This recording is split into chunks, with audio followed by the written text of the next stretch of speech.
Welcome to UPSC history गुरु। स्वागत है आप सबका फिर से।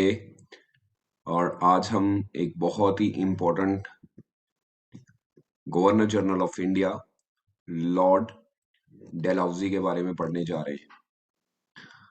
मैंने हर वो टॉपिक कवर करने की कोशिश की है जो यूपीएससी आपसे डिमांड करता है। कुछ गवर्नर जनरल ऐसे हैं जिनको पढ़ना आपके लिए बहुत ही ज्यादा महत्वपूर्ण है।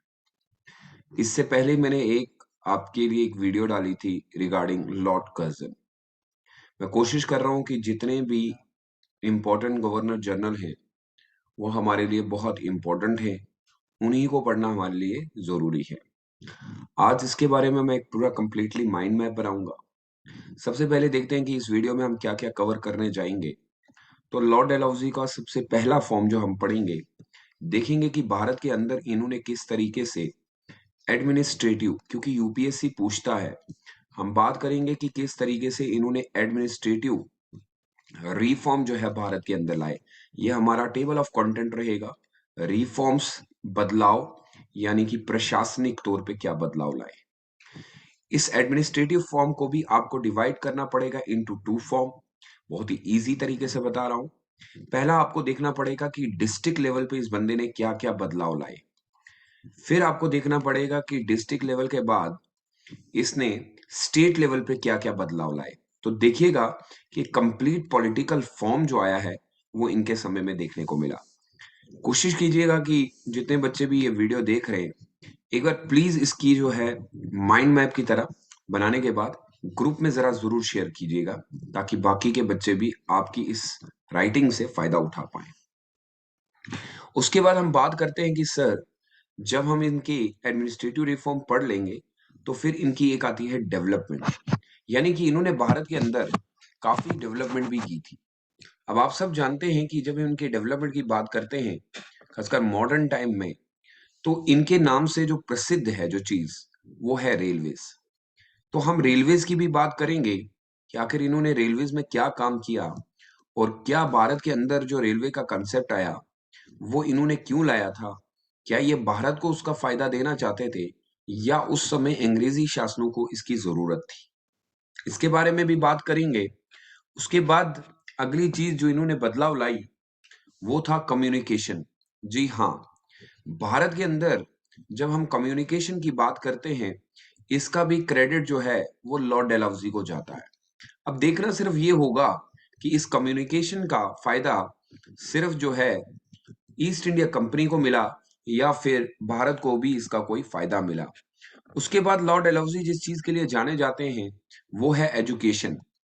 मैं कंप्लीट एक एक करके बता रहा हूं ताकि आपको पता चले कि आखिर इस बंदे ने भारत में आके क्या क्या चीजें की थी। एजुकेशन में भी अगर हम देखें तो इनके समय में काफी सारी अलग अलग स्टेप उठाए गए और एजुकेशन भारत के अंदर बदली गई। और फिर बात आती है इनके पब्लिक वर्क डिपार्टमेंट की। अक्सर यूपीएससी यहां से या तो प्री के क्वेश्चन पूछता है, या फिर आपसे पूछता है मेंस के आंसर पर्सपेक्टिव में कि लॉर्ड डलहौजी ने भारत के अंदर क्या क्या बदलाव लाए थे। तो चले हम बात करते हैं अब एक एक। ये तो सारी चीजें हमने देख ली कि सर आप बता रहे हैं कि इनका एडमिनिस्ट्रेटिव रिफॉर्म जो हुआ है वो दो तरीके से हुआ। अब जब हम एडमिनिस्ट्रेटिव रिफॉर्म की बात कर रहा हूं तो मैंने कहा था कि ये दो तरीके से आया है। एक ये डिस्ट्रिक्ट लेवल पे आया और एक ये स्टेट लेवल के ऊपर आया। सबसे पहले जब हम एडमिनिस्ट्रेटिव रिफॉर्म की बात करेंगे तो लॉर्ड डलहौजी ही पहले थे जिन्होंने यहाँ पे डिस्ट्रिक्ट का कंसेप्ट हमारे यहाँ पे लाया। आज भी आप देखते हैं तो हम ये कहते हैं कि Dalhousie was lying down the seed of district administration, यानी डिस्ट्रिक्ट के अंदर किस तरीके से एडमिनिस्ट्रेशन चलेगी, ये कंसेप्ट लॉर्ड डलहौजी ने दिया है। तो चले मान लेते हैं कि ये बात सही हुई।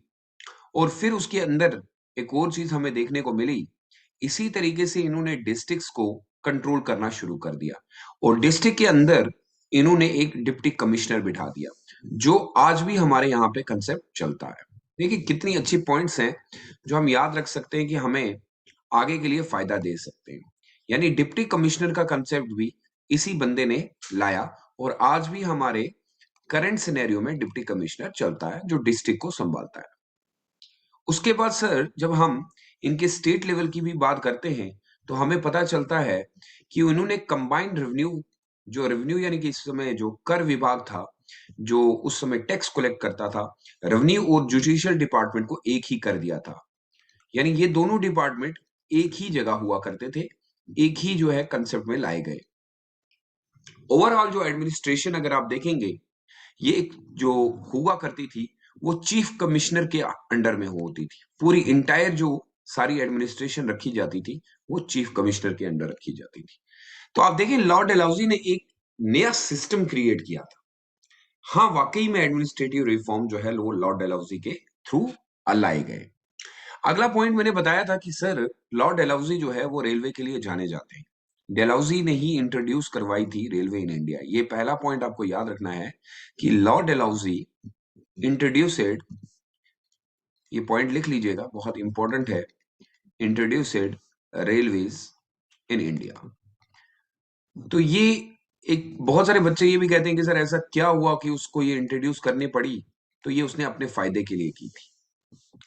अब ये थ्री फोल्ड तरीके से चली, इनके तीन तरीके थे। सबसे पहले तो हमें ये तो पता होता है इसके तीन थ्री फोल्ड्स, ये जरा इंपॉर्टेंट समझ लीजिएगा। पहला तीन फोल्ड्स में हम पढ़ते हैं कि इनका रेलवे इसलिए लाया गया क्योंकि ये भारत के अंदर कमर्शियल एक्टिविटीज करना चाहते थे। कमर्शियल यानी कि यहाँ का सामान किसी तरीके से, जो रॉ मटेरियल था भारत के अंदर, जिस चीज के लिए भारत जाना जाता था, उस रॉ मटेरियल को किसी तरीके से कहां पे पहुंचाना चाहिए था, other part of the India, यानी कि अपने देश ले जाना चाहिए था। तो ये वाला पॉइंट तो क्लियर हो जाता है कि इसने जो अगर रेलवे का कंसेप्ट दिया भी है ना भाई, तो अपने फायदे के लिए दिया। बाद में भारत ने इसी रेलवे का इस्तेमाल करके आजादी भी हासिल की। दूसरा कहा जाता है कि सर इसने रेलवे भारत के अंदर इसलिए लाई थी ताकि यहाँ पे एडमिनिस्ट्रेटिव सिस्टम बहुत अच्छे से एफिशिएंटली चले। अब एडमिनिस्ट्रेटिव सिस्टम में क्या हुआ कि इस रेलवे से इसने जोड़ दी कनेक्टिविटी। अब जब कनेक्टिविटी जुड़ेगी, आप खुद सोचते हैं, तो कनेक्टिविटी क्या मेंटेन करती है? कनेक्टिविटी मेंटेन करती थी डिफरेंट डिफरेंट रीजन्स को, यानी ये हर जगह नजर रख सकता था। भारत के अलग अलग क्षेत्रों में जाना, बाकी की मतलब उस समय स्पीड के हिसाब से हर जगह पे नजर रखना, तो एडमिनिस्ट्रेटिव को किसी तरीके से कनेक्टिविटी रखने के लिए, तो तीन फेजेस में इसीलिए इसको कहा जाता है। तीसरा फेज अगर आप देखेंगे तो ये यूज की गई थी, इसलिए इसलिए लाया गया था क्योंकि यहाँ पे ये चाहता था कि डिफेंस जो है, यानी कि आर्मी जो है, वो किसी तरीके से जो ट्रूप्स हैं उनको क्विकली किसी तरीके से इंडिया में लाया जाए, from one location to another location, यानी कि आर्मी को एक जगह से दूसरी जगह लेना, क्योंकि रेबिलियंस हो जाते थे। तो उन रेबिलियन को कंट्रोल करने के लिए इसने ये सारा कुछ कर दिया। तो ये बात भी क्लियर हो गई कि रेलवे का भी फायदा इन्होंने अपने लिए उठाया, लेकिन भारत ने बाद में इसको इस्तेमाल किया। अब बात करते हैं कम्युनिकेशन की। तो जब मैं कम्युनिकेशन की बात कर रहा हूं तो कम्युनिकेशन एक बहुत ही इंपॉर्टेंट सेक्टर है। अब कम्युनिकेशन को भी अगर आप देखेंगे तो इनको फादर ऑफ, लॉर्ड डलहौजी को क्या बोला गया भाई? Father of post plus telegraph. उस समय टेलीग्राफ हो गया या पोस्टल सर्विस हो गई, उन सब का इसको फादर कहा गया। अगर आप देखेंगे तो लॉर्ड डलहौजी के इस कंसेप्ट को मैं इस तरीके से लिखता हूं कि सर जब लॉर्ड डलहौजी यहाँ पे था तो इसने क्या काम किया कि इसने पूरे भारत के अंदर अलग अलग टेलीग्राफ को जो सिस्टम इंट्रोड्यूस करवाया, और ये भी अपने लिए ही यूज किया जाता था इसको। और इसमें 1853 में, याद रखिएगा डेट इंपॉर्टेंट है, फर्स्ट पहली बार भारत के अंदर टेलीग्राफ लाइन को बिछाया गया। ये देखिए, ये भी अपने लिए, ताकि हम लोग कनेक्ट रहें जो भी अंग्रेज रहे। ये पहली बार कोलकाता से आगरा तक जो है कैप्चर किया गया इसको। कोलकाता टू आगरा पूछा जाता है यूपीएससी प्री में, याद रखिएगा। उसके बाद ओवरऑल अगर मैं देखूं तो लॉर्ड डलहौजी ने सारा एरिया कवर करके, जिसमें पिशावर, फिर उसके बाद बॉम्बे। अब देखिए इसने टेलीग्राफ से किस तरीके से ये सारा टेलीग्राफिक तो उस पे जो है कंट्रोल करना चाहा। मद्रास, कोलकाता, इंपॉर्टेंट एरियाज हैं भाई, ठीक है, और भी क्षेत्रों को एक कर दिया। उसके बाद इसने कुछ समय के बाद भारत के अंदर पोस्टल सर्विस इंट्रोड्यूस करवाई।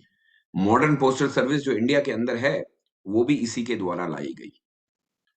फर्स्ट टाइम इसने पोस्टल स्टैम्प इंट्रोड्यूस करवाए, पोस्टल चार्जेस इंट्रोड्यूस करवाए, और इससे कंट्रोल क्या होगा कि जो डिस्टेंस थी उसको, distance between the two places, जो डिस्टेंस होती थी बिटवीन द टू प्लेसेस, उनको कम करवा दिया। तो अपने फायदे के लिए ये भी यूज हुआ।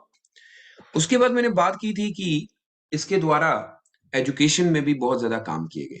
1854 के अंदर लॉर्ड डेलहौजी एक कमीशन बिठाता है, जिस कमीशन का नाम होता है चार्ल्स वुड्स डिस्पैच। याद रखिएगा, बहुत ही इंपॉर्टेंट है, पूछा जाता है, एजुकेशन सिस्टम के लिए बिठाई गई। उनकी रिकमेंडेशन के मुताबिक गवर्नमेंट रिस्पॉन्सिबिलिटी लेती है किस चीज की? Spreading education. लेकिन याद रखिएगा, कौन सी education? English education.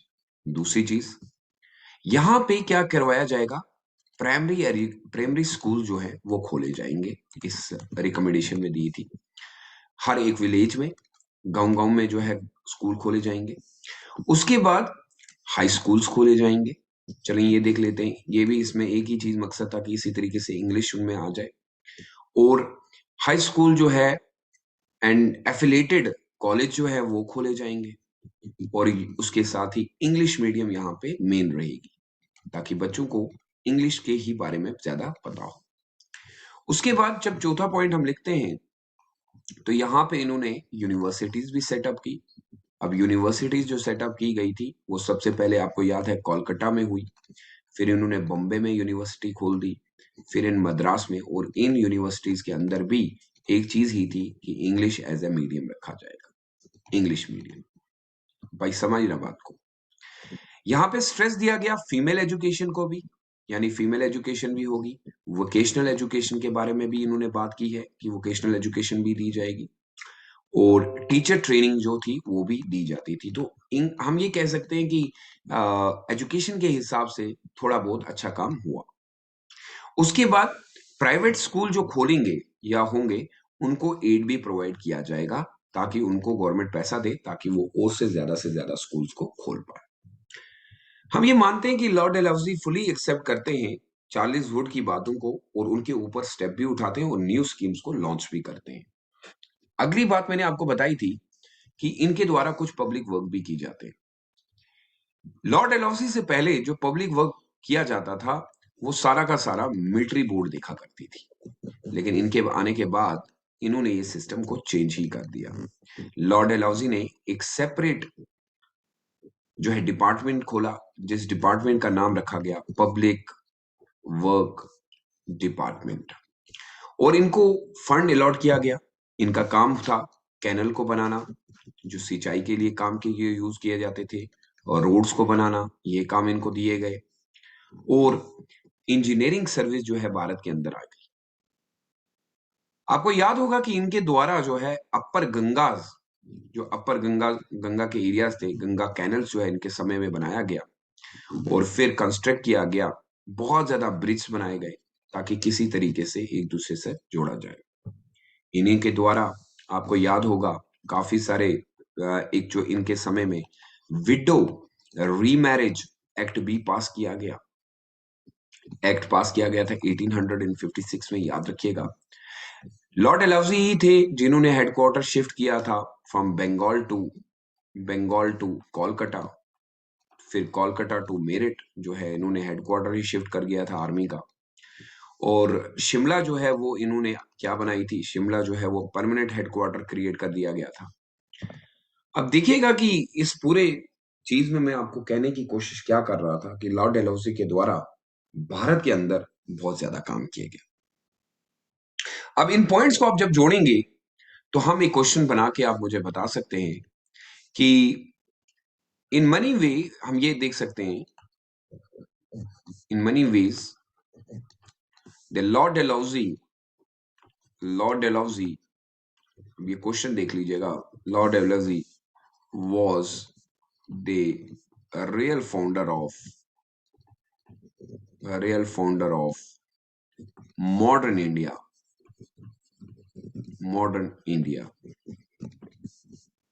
Discuss. 150 words. So please इसका उत्तर दे दीजिएगा। उम्मीद करता हूं कि आज आपको बहुत अच्छे से पता चला होगा लॉर्ड डलहौजी के बारे में। अपने उत्तर जो है वो आप 7006208719 पे भेज सकते हैं।